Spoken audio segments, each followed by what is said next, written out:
Hello guys. Supiu na nau te ho na dam gì nam ki ho yong ka dam gì nào về.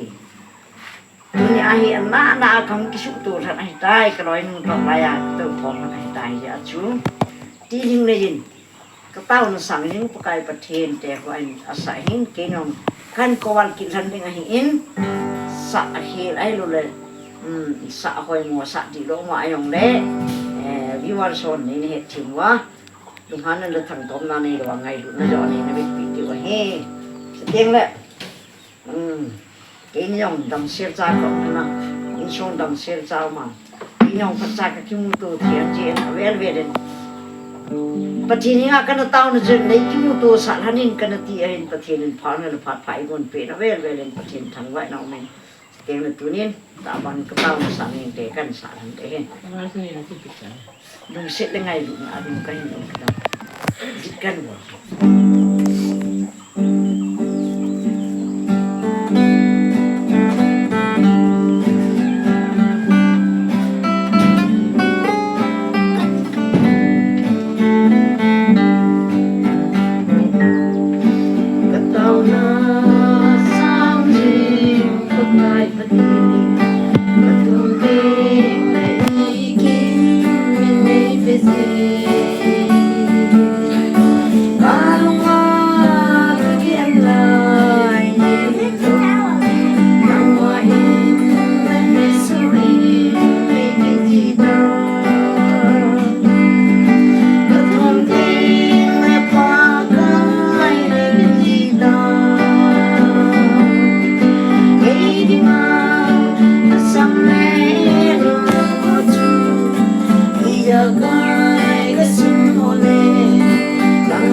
Pakai